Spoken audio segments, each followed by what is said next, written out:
Donc il me faut un petit support, c'est tout. Ça n'a rien à voir.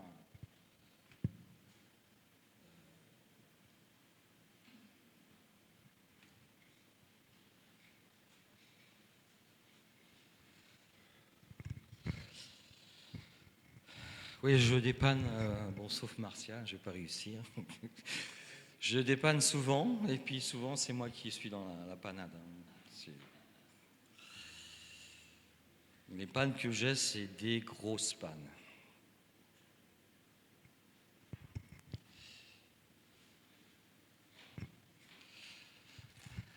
Eh bien, bonjour à tous.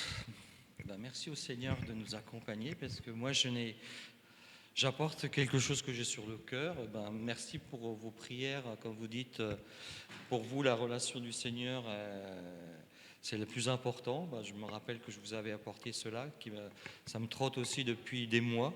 C'est vraiment de rentrer de rentrer en relation avec le Seigneur. Donc ça, c'est très très important. Et ce que je voulais vous apporter aujourd'hui, c'est la parole. La parole. Le verbe. Le logos. En fin de compte, c'est tout un programme et en fin de compte, c'est Dieu, Jésus-Christ, il nous l'a annoncé, c'est la parole.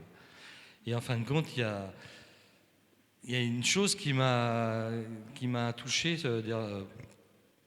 parce qu'on m'a demandé d'apporter une parole. J'ai dit, bon, qu'est-ce que je vais pouvoir apporter ? Et je me suis dit, mais c'est ta parole qui a créé le monde, c'est ta parole qui déclare les choses, c'est ta parole qui fait tout, c'est ta parole qui nous a donné la vie et tu l'annonces par ta parole, tu nous as voulu. Et c'est ta parole qui est toute puissante. Et dès le départ, on le voit dans la Genèse. Alors, je me suis rappelé quelque chose, et je pense que si vous l'avez eu, cet enseignement au commencement, Bereshit, qui est hyper puissant sur un seul mot de l'hébreu qui annonce le Fils, la croix, l'homme, le péché de l'homme, la résurrection et tout. Bereshit, si un jour on peut le partager ensemble, ce serait intéressant parce que je l'ai écouté plusieurs fois, ce thème sur Bereshit, au commencement. Le premier verset de la Bible, la Genèse 1, Bereshit. Et dans ce commencement, Dieu, il parle. Et ce que j'ai remarqué dans cette Genèse, c'est Dieu parle, Dieu dit, et la chose se fait. Et en fin de compte, ce qui m'a titillé dans mon esprit, c'est il ne fait rien, Dieu. Il prononce, il annonce, il dit, et la chose est.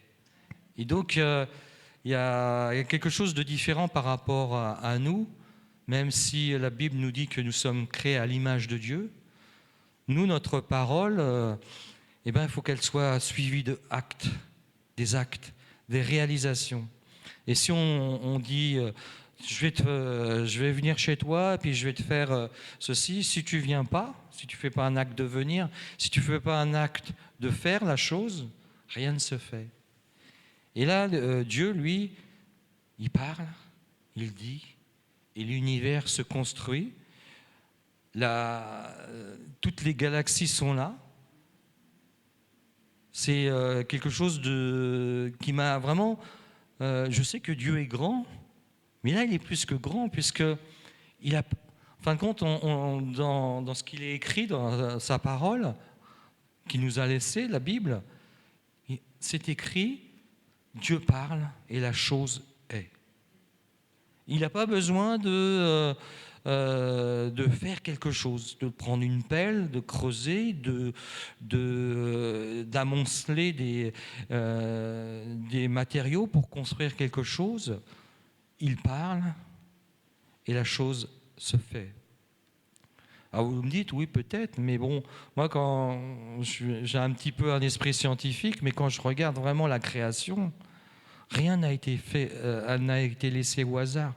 C'est pas moi quand je fais quelque chose, j'ai beau penser à beaucoup de choses, prendre du matériel, prendre ceci. J'ai toujours un problème.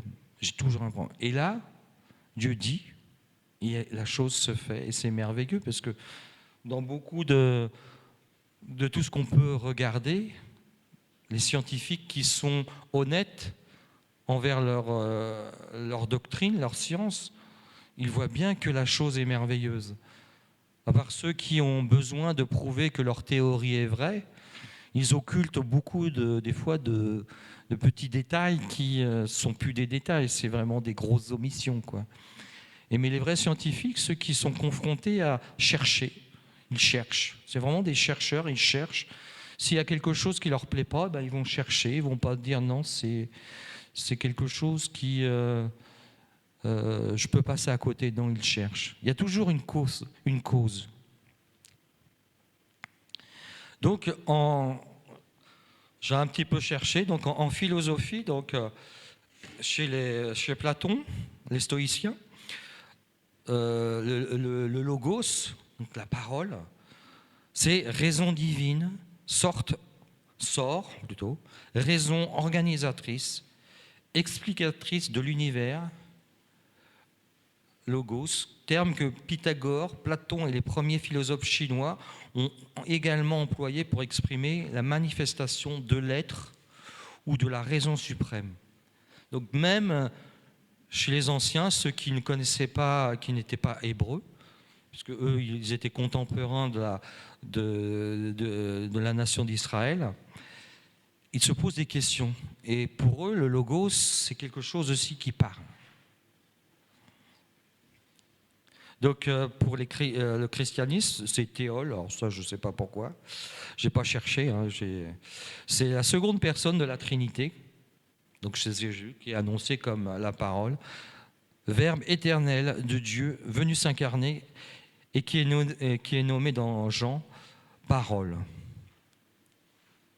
Jean voit son maître si parfait qu'au lieu de dire que ce maître est l'énonciateur du logos, il s'écrit qu'il est le logos lui-même. En fin de compte, Jean exprime que Dieu est la parole, Christ est la parole. Et on voit que Christ crée notre univers pour que nous puissions exister. En fin de compte, si vous regardez bien, c'est peut-être incommensurable, mais l'univers est là, on peut expliquer plein de choses, la création des atomes, la création de la matière, mais en fin de compte, il a fallu une œuvre gigantesque pour que nous puissions exister. Alors, il y en a qui vont parler, mais oui, mais il y a sûrement d'autres mondes, soit. Mais en tout cas, pour nous, sur notre Terre, rien que... c'est un thème que j'aime bien, c'est l'oxygène. Vous êtes incapable de créer votre oxygène. Et pourtant, vous en avez besoin, parce que sans oxygène, vous n'existez pas. Sans parler de toute la matière qui vous constitue, vous n'existez pas. Si vous n'avez pas d'oxygène, vous mourrez.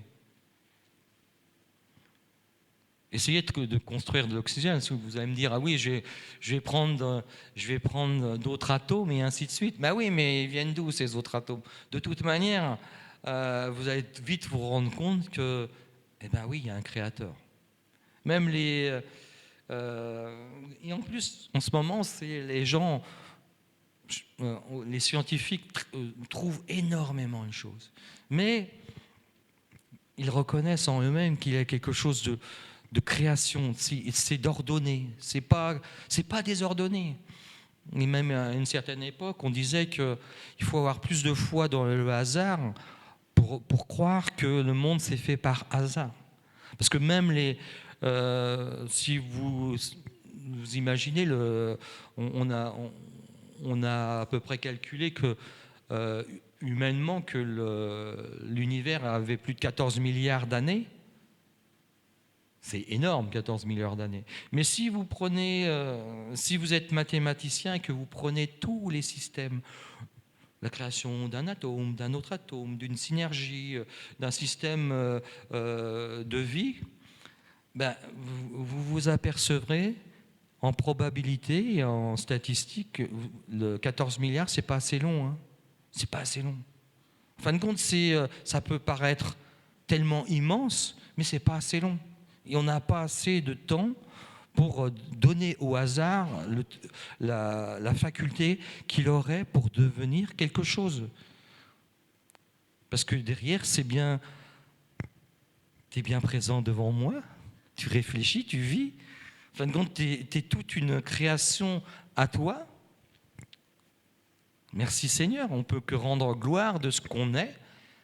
On n'est pas ici pour essayer d'accumuler des choses. En fin de compte, comme il est dit, tes poussières, tu retourneras à la poussière. Et notre but, c'est de rencontrer Dieu. Notre but, c'est vraiment de le connaître.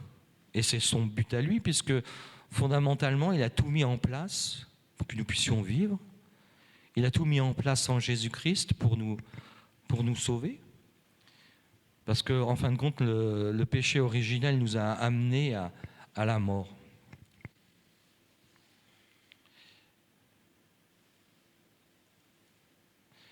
Donc cette parole qui nous est donnée dans la Bible, ce texte écrit, alors c'est vrai que vous allez me dire, Martial m'a dit, quelle version ? Je dis, mais quelle est la... Il y a des gens, ils ont cru en Jésus-Christ et ils n'avaient même pas de Bible. Il y a des gens qui ont cru en Jésus-Christ avec une mauvaise traduction. Parce que le verbe, nous employons, nous sommes des Français, on emploie le français, alors de plus en plus, c'est vrai, mal. Parce que des fois, quand je rencontre des gens, je dis, je suis amené à dire, mais attends, quel référentiel ? Sur quel référentiel on va parler ? Parce que même le français, surtout avec les jeunes, on ne sait même plus de quoi ils parlent. Bon, moi, j'ai un peu bourlingué, j'ai un peu vu avec les gens de la rue. Et en fin de compte, le langage, c'est pas les mots, c'est l'intonation. C'est-à-dire, on peut avoir un langage châtié, mais en fonction de l'intonation, on peut des fois se prendre un pain parce que l'autre, il s'est senti insulté. Donc, sur quel référentiel on va parler ? C'est très difficile. En plus, en français, on dit, voilà, j'ai le sentiment.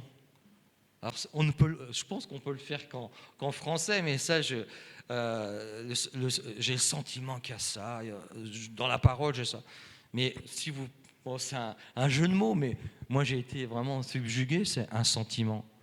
Le sentiment. Le ressentiment.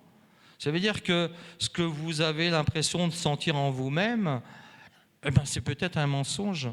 Peut-être ce que vous avez besoin, c'est simplement de venir au Père pour recevoir ce qui a été dit tout à l'heure, cette relation. C'est Dieu qui parle. C'est votre relation avec lui qui va vous amener dans la vérité. Et vous n'avez plus parler de sentiments. Et ça, c'est du français, mais dans une autre langue, ça ne sera pas possible. Donc la traduction, des fois, elle est difficile. Même si vous avez le texte hébreu, le même mot, il a beaucoup de signification. Donc on peut très bien se tromper si on veut faire son dogme. Moi, mon dogme, il est comme ça, parce que la parole dit ça, parce que je prends tel verbe, en fin de compte, on va se fâcher ensemble. Parce qu'on aura raison l'un comme l'autre, alors que la vraie raison, c'est de rencontrer Dieu, prendre du temps, comme je disais la dernière fois, perdre du temps avec Dieu. Parce que là, en fin de compte, on ne perd pas du temps, on gagne un temps fantastique. Puisque là, nous, on a l'esprit. Si on lit un livre, on va l'interpréter en fonction. Mais si on a l'esprit de l'auteur en nous, nous allons comprendre exactement ce qu'il dit.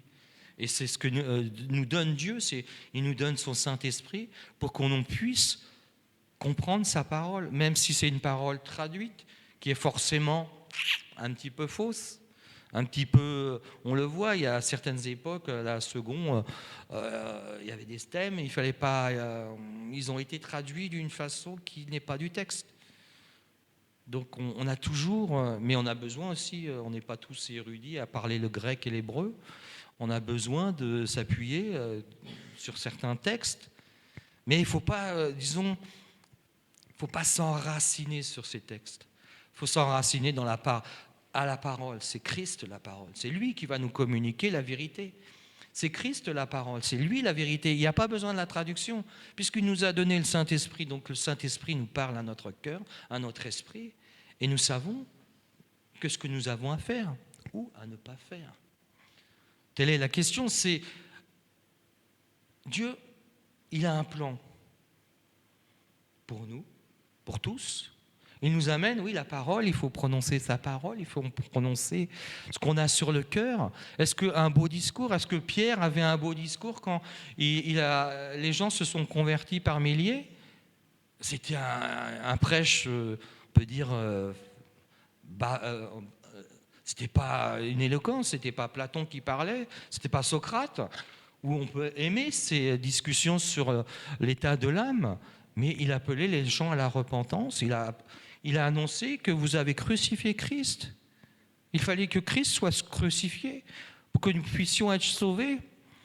Donc tout est fantastique, puisque la mort de Christ, c'était obligatoire. Il fallait que ce soit les Juifs aussi qui le crucifient, puisque c'était les seuls qui pouvaient le condamner. La grandeur de Dieu, c'est que dans toute cette multitude, on pourrait dire, mais c'est trop, c'est pas une pagaille, mais c'est trop, on n'a pas tous les éléments. Eh bien, Dieu nous apporte les éléments les uns derrière les autres. Voilà. J'ai envoyé mon Fils, j'ai envoyé la parole, vous l'avez crucifié. J'ai accepté, parce que le plan c'est que Dieu puisse avoir sa justice, être justifié. Parce que le péché, nous n'avons pas à nous présenter. Je suis propre sur moi. Je pêche pas vraiment, comme les petits ou les gros péchés. Si tu n'es pas dans la volonté de Dieu, tu pêches. Tu es en dehors de la cible. Et Dieu, il veut être au centre. Il veut t'amener. Si tu as des péchés, viens le rencontrer. C'est comme il est dit. Va dans ta chambre, ferme ta porte. Et dans ce lieu, tu rencontres Dieu. Et tu peux exprimer vraiment ta douleur, ton péché que tu ne peux même pas expliciter aux autres. Des douleurs intérieures, des souffrances que l'on t'a fait. Ou que tu as fait. Et Dieu, il est là, il ne va pas te condamner, puisque le jugement a été porté sur Christ. Il est satisfait. Pourtant, ça a coûté la vie de son Fils, mais sa justice a été satisfaite. Et si on vient avec humilité, viens comme on le chante des fois, viens comme je suis, simplement je viens. C'est là où Dieu nous rencontre. Il ne nous rencontre pas dans notre superficialité ou notre façon d'être hautain. Moi, je suis quelque chose. Moi, j'ai des diplômes. Moi, j'ai une théologie. Moi, j'ai fait ceci. Moi, j'ai fait cela. On se juge nous-mêmes, puisque peut-être qu'il y a quelqu'un qui est beaucoup plus que... Il faudrait peut-être plus cette personne ou moins cette personne. Donc Dieu ne juge pas avec tes dons. Il nous donne des dons. C'est pour servir les uns et les autres. C'est pas pour nous servir nous-mêmes. On peut... si on a un don dans les finances et qu'on a de l'argent et que c'est pas malhonnête. Si tu as gagné, mais bon, voilà, c'est pas que pour toi. Jérémie, mon fils, lui, donc il est auto-entrepreneur et il est rentré dans une association je pense que tu connais, où en fin de compte, il reçoit en fin de compte un salaire honnête. Et le surplus, en fin de compte, il est redonné à l'association. Et l'association cède les uns les autres. S'il y a un comptable, le comptable, il va travailler pour mon fils, pour qu'il fasse sa comptabilité.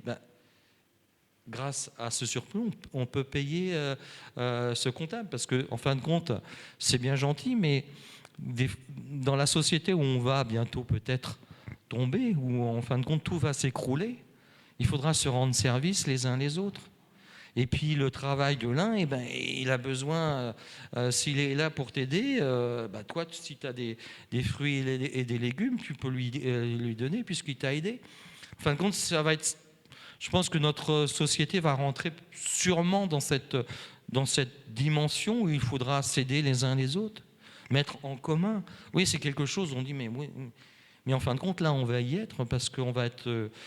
si vous voulez garder la foi, garder, garder la vie en Christ, ben vous allez être rejeté. Déjà pour le vaccin, on sait très bien, voilà, on peut se dire, est-ce que Jésus-Christ, bon, il y en a qui se sont vaccinés, on ne va pas jeter la pierre, mais est-ce que Jésus-Christ se serait fait vacciner? Ben non, c'est la guérison. Mais bon, Dieu est tout-puissant et nous, on est petits. En fin de compte, on est face à l'éternité, on est face à l'éternel. Et lui, il faut qu'on le comprenne. Il faut aller vers lui. En fin de compte, lui, il est toujours là. Il n'attend qu'un seul acte de notre part, c'est d'aller vers lui. De rentrer, on va pas vers lui pour lui... On peut venir au départ, je pense, puisqu'on a notre culture, on va venir avec notre liste de prières, mais c'est pas ça que Dieu attend de nous. Il attend de nous vraiment qu'on s'ouvre, on ouvre notre cœur, ce qui nous fait du bien, ce qui nous fait du mal. Il n'a pas besoin de le connaître, puisqu'il est Dieu, mais il a besoin simplement que nous puissions lui ouvrir notre cœur. C'est ça qu'il attend de nous. Et pour nous aussi, de pouvoir exprimer nos joies ou nos pleurs, c'est quelque chose de libérateur, puisqu'on est écouté. Et Dieu, il veut notre écoute. Et ce que je voulais dire aussi sur la parole, c'est pour nous qui parlions, souvent, moi j'ai des conflits avec Martine, parce qu'elle parle. Je dis, mais attends, je suis en train je t'ai donné la réponse. Et la politesse, dans une conversation, c'est quand un parle, l'autre il écoute. Prête l'oreille. Dieu prête l'oreille à nos prières. Ça veut dire qu'il il prête, c'est-à-dire que pour même juridiquement et financièrement, c'est un prêt. C'est garanti. Et Dieu, il prête l'oreille. Ça veut dire qu'il écoute. Il connaît nos prières. Si on vient avec notre liste de prières, il connaît nos pensées qui viennent dans notre cœur alors qu'on ne l'a même pas. Il sait. Mais il a besoin qu'on puisse lui parler, mais aussi l'écouter. Et il est très difficile, je pense que quand les gens font peut-être une minute de silence, bon, avec ce qui s'est passé, il y a eu mais même si vous êtes dans le moment où c'est grave, on vous demande une minute de prière, mais c'est impossible. Là, vous avez des pensées qui vous viennent et puis vous êtes envahis. Et Dieu, il nous demande, oui, prends ton temps. Viens dans le lieu secret, ferme la porte, prends du temps, écoute. L'écoute. Écoute ma parole. Écoute ce qui sort de ma bouche. Écoute. Et si nous sommes à l'image de Christ, si nous sommes à l'image de Dieu, nous avons la même puissance de la parole. Et c'est vrai que de prononcer un beau discours, ça va peut-être ne rien donner. Et une parole simple va transcender les gens qui écoutent. Ils disent, ouah, j'ai pas... C'est moi? Non, c'est la parole, c'est l'esprit qui agit sur des... J'ai écouté ce que Dieu me dit et peut-être je le reformule parce que je suis un être qui reformule mes pensées, parce que j'ai une pensée, mais j'ai peut-être pas les bons mots. Moi, j'ai eu des difficultés de langage. Je peux vous dire que si je suis ici, je sais pas comment, mais dans ma jeunesse, je grognais. Je ne pouvais plus parler. J'étais tombé dans une forme d'autisme. Je pouvais plus toucher les gens, je ne pouvais pas communiquer. Je grognais. Ma mère pourrait vous témoigner, je grognais pour demander à manger. Je grognais. Vous savez, cette souffrance, c'est une souffrance de ne pas pouvoir communiquer.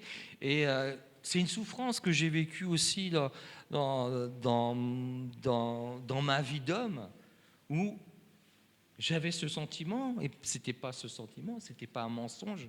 En fin de compte, personne ne m'écoutait. Pourtant, j'ai des choses à dire, peut-être. Mais de temps en temps, j'ai des choses à dire. Je me rappelle à mon travail, très technique dans l'informatique. On montait une infrastructure de machines redondantes pour la banque Orange. Et donc, on avait été mandaté par Orange. Et les gens, déjà, ils prenaient ça au là, quoi. Alors que c'était au niveau financier, on avait de l'argent extérieur. Moi, je travaillais à Groupama, un grand groupe. Mais là, c'était un autre grand groupe qui venait nous donner de l'argent pour leur monter un système informatique.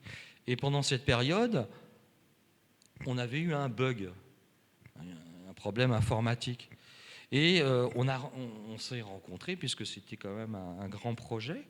Et puis, il y a des gens, donc on a un problème, on nous demande à nous, notre avis. Moi, j'étais en tant que je ne dise pas des mots compliqués, un administrateur des bases de données. Je travaillais sur Oracle, pour ceux qui connaissent. Et donc, c'était des bases de données réparties sur un gros mot, cluster. Ça n'a rien à voir avec le cluster, mais c'est un regroupement de machines en fin de compte. Et moi, je réfléchis. En plus, moi et mon équipe, on réfléchissait sur le problème. Et en fin de compte, il y a un gars qui ne connaissait pas, il a parlé. Ça a plu au directeur et on est parti pour 6 mois de galère.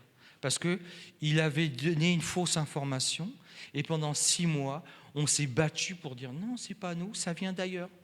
Et le support nous disait non, c'est pas chez vous, c'est ailleurs. Et au bout de 6 mois, dernière réunion, on a failli arrêter le développement de ça. Et en fin de compte, il y avait un gars de chez IBM, on ne savait pas pourquoi il venait. Il dit ah mais je connais. Une fois qu'on avait tout expliqué, je connais, c'est un problème connu de paramétrage, un paramètre. Tous les week-ends, le système, il tombait. On ne savait pas pourquoi. Et à un moment, on se dit, il faut arrêter. Et en fin de compte, ceux qui parlent, il ferait mieux de se taire. Avant de parler, il faudrait écouter. C'est vrai que c'est difficile parce qu'on a toujours quelque chose à dire. On a l'impression qu'on a la vérité. C'est vrai qu'on a une certaine vérité, une certaine logique. Mais Dieu parle, on voit, mais il ne parle pas souvent. En fin de compte, la Bible, elle remonte sur plusieurs millénaires. Et sa parole, c'est quand même quelque chose qui est donné avec parcimonie. Il ne nous a pas abreuvé de paroles, il ne nous a pas essayé de nous convaincre. Il a donné des choses pour que l'homme puisse avancer, comprendre, interpréter ce qu'il voulait dire. Il dit même pendant 400 ans, le dernier prophète, il y a eu 400 ans de silence. Pourquoi ? Parce qu'on avait la parole. Sa parole a été écrite, elle a été transcrite, bien ou mal, mais elle était là. Et Dieu c'est pas un moulin à parole. Et nous, bien souvent, peut-être on se dit, il faut parler, il faut dire des choses. Non, Dieu il te dit, assis-toi, tais-toi, écoute. Écoutez la parole, oui, écoutez Jésus-Christ qui vous parle, qui je sais pas, qui dans cette relation, vous comprenez les choses. Il y a des images qui viennent, il y a des paroles qui reviennent de votre lecture. Et puis pourquoi ça vous parle ? Pourquoi pendant des années vous êtes passé sur des passages, ça vous a rien dit, et puis un jour vous le relisez dans un autre état d'esprit parce que vous êtes peut-être plus disponible, puis d'un seul coup, waouh, il y a ça. C'est ça qui est fantastique, c'est que la parole, elle est créatrice dès le départ. Elle est là pour nous dire, mais moi, je suis. En plus, voilà, nous, on a besoin de concevoir quelque chose de... On est très technique. En plus, moi en particulier, puisque je viens du monde industriel, donc rien ne se fait, rien ne se perd, tout se transforme, hein, c'est clair. Pour moi, bah oui, mais bon, c'est un modèle fini, c'est un modèle d'appréhension, mais c'est pas la réalité. Il y a des choses, donc moi je m'appuie là-dessus, mais j'ai pas la réalité, j'ai pas la science infuse qui me dit j'ai raison. Et nous avons besoin des fois, quand on étudie la parole, d'être à plusieurs pour dire, mais moi, j'ai ça dans ma tête, et qu'est-ce que vous en pensez? Et peut-être on aura une réponse. Dans le groupe, il y aura une réponse. Peut-être qu'il n'y aura pas de réponse, il y aura besoin. Simplement, c'est une graine. Comme il est dit, la parole, c'est une graine. Et la puissance la puissance, c'est pas dans la terre. La puissance est dans la graine. Tout est dans la graine. En fin de compte, toute petite graine, une grosse graine, en fin de compte, elles sont quand même assez petites. Mais quand la graine tombe dans la bonne terre, elle germe. Et l'arbre grandit, c'est-à-dire il prend son temps, mais on peut voir un séquoia, c'est énorme. Il a pris du temps pour pousser, mais tout était dans la graine. Il n'y a rien qui a été transformé. Au niveau des végétaux, on a bien étudié la graine, tout est dans la graine. La puissance est dans la graine. La puissance est dans la parole. Parce que la parole est semée dans nos cœurs, c'est une graine. Et si on se laisse touché par le Saint-Esprit qui vient arroser. Et nous sommes là avec peut-être, on est de l'humus, on a peut-être des bonnes choses et des mauvaises choses. Et l'humus, des fois, c'est pas... Mais Dieu va faire fructifier. Les fruits que nous allons porter, c'est dans la graine. C'est pas nous. En fin de compte, on a besoin simplement de laisser la parole, la graine grandir pour que nous puissions, porter du fruit. En fin de compte, pas porter du fruit, on porte l'arbre qui porte du fruit. Tout est là, c'est la parole. Revenons à la parole. Nous ne nous battons pas sur des doctrines, parce qu'on aura toujours raison. On va se taper dessus. Des fois, c'est un peu lamentable. Moi, je ne suis pas sur Facebook, mais bon, Martine, elle me dit, ouais, c'est... Puis Stéphane, lui, c'est horrible. C'est horrible. Les gens, les frères et sœurs, ils se tapent sur la gueule, pour dire simplement, sur une parole. Oui, mais la parole, elle veut dire ça. Mais attends, laisse-toi modeler par le Saint-Esprit. Enrichisse-toi. Parce qu'en fin de compte, sans ça, c'est sclérosant. La parole, si elle ne veut dire que ça, alors que c'est bien différent. La parole, c'est la vie. Et la vie, c'est pas... c'est un ensemble. C'est un système de systèmes. C'est une théorie, la systémique. Mais bon, voilà, dans les chercheurs, ils sont là à essayer de trouver la vérité sur la vie. Mais s'ils restent dans leur doctrine, dans leur doxa, c'est fini. Moi, j'ai un collègue, il est décédé là dernièrement, et on avait sur des problèmes techniques. Il disait, on avait bien cartographié, synthétisé le problème, et il nous dit, faisons-nous une religion. Et ça m'a choqué, et puis non, c'était pas choquant, parce qu'une religion, c'est un rite. Et on avait, nous, au niveau du problème technique, c'est des règles, donc des rites, il fallait mettre. Et en fin de compte, le terme était bien employé. Faisons-nous une religion de ce qu'on a, là, pour régler le problème. On met des rites. Dieu nous a donné 10 commandements. Tout le reste, c'est l'homme qui nous a amené des préceptes et ainsi de suite. Il nous a donné certaines règles fondamentales, ces 10 commandements. Et en fin de compte, il en retient 2. Jésus, il dit, on lui dit, quel est le plus grand commandement? Tu aimeras ton Dieu de tout ton cœur, de toute ton âme, de toute ta force.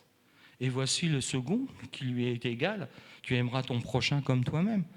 Et le reste, C'est pas ça, c'est ces deux versets. Le premier verset impose le second, et cela, c'est toute la Bible. C'est tous les prophètes et toute la Bible qui nous est donnée. Et nous, on veut compliquer. Plus c'est compliqué, plus on dit que c'est mieux. Ben non, quand c'est simple, c'est fantastique. Et Dieu est simple.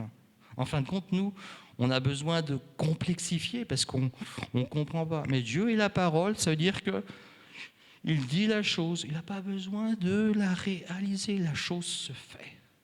Ça, c'est le domaine de Dieu. C'est quelque chose qui nous transcende. Il est là, il nous montre que il prononce. Et nous avons à faire quoi? À prononcer la parole. Et la chose se fait. Comment croyez-vous que quelqu'un vienne au Seigneur? C'est par ma diction difficile. J'ai travaillé des heures sur le sujet, j'ai cherché, je sais ce qu'il y a dans ton cœur. Donc non, c'est une parole qui rentre, la graine qui rentre, et c'est le moment. C'est vrai que c'est le moment on voit bien que c'est le moment, et les gens sont à l'écoute. Si on a à parler, parlons.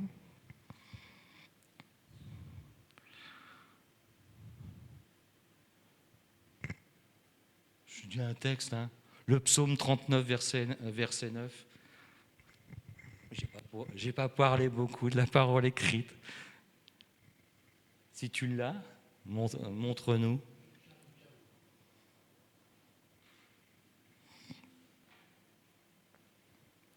Voilà, j'ai amené un ordinateur, j'ai mis, comme d'habitude, j'ai lu approximativement ce que je voulais dire, mais en fin de compte, je me laisse porter. J'ai travaillé un petit peu, beaucoup, mais je me laisse porter. Je n'essaye pas de vous convaincre. Je suis simplement dans l'attente.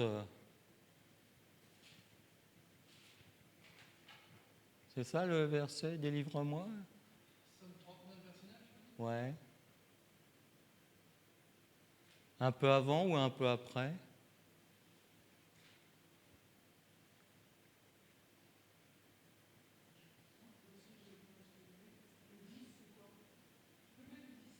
Ouais.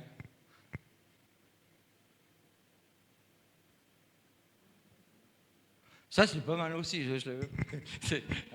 Je reste muet, je n'ouvre pas la bouche, car c'est toi qui agis. C'est pas la réponse à ce que je viens de dire. Non, je crois que c'est. Attends, je l'ai noté aussi. Alors, c'est pas la même version. Bah oui, mais bon, attends. Est-ce que c'est la.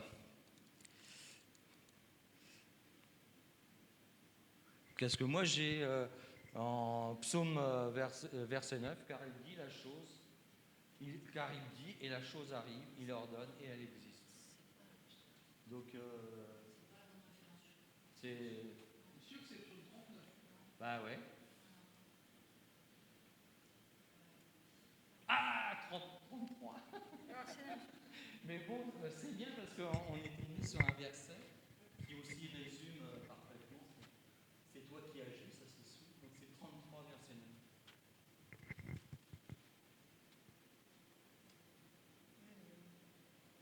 Et la parole, il nous est dit, car il dit, et la chose arrive, il ordonne et elle existe. C'est nous, j'aimerais bien moi, parce que j'ai des projets. J'ai des projets, mais je sais qu'il faut que je sue. Donc la parole, elle est là. Et il dit, je ne suis pas menteur. Si je vous l'ai dit, je vous l'aurais... Donc c'est... parce que nous sommes menteurs. On a beau dire, on va enjoliver un petit peu ce que l'on dit, on va cacher un petit peu la réalité pour dire, bon, on est quand même faut quand même pas qu'on soit un peu jugés les uns par les autres, parce que la vérité n'est pas si franche que ça. Dieu, il dit la chose existe, et il dit, je ne suis pas menteur, je ne suis pas un homme pour me repentir. Je dis, j'exécute. Amen. Je pense que je vais vous abandonner là. parce que là, chacun a de quoi travailler s'il veut. Mais moi, en tant que... C'est vrai que sa parole, et sa rencontre, c'est dans l'intimité qu'on vraiment on est nourri, on est instruit, on est guidé, ça nous fait du bien et on peut faire du bien aux autres. Parce que ce que vous recevez, c'est pas que pour vous, c'est pour nous tous. Nous avons besoin d'échanger. Et même si, voilà, en fonction de la parole, si vous avez des versets qui vous titillent, peut-être qu'ils vous titillent, on vous dira ah oui, c'est pas la bonne version. Mais si ça vous titille, c'est que dans votre cœur, il y a quelque chose à travailler. La parole, elle est là pour instiller en nous ce besoin d'échanger, de construire.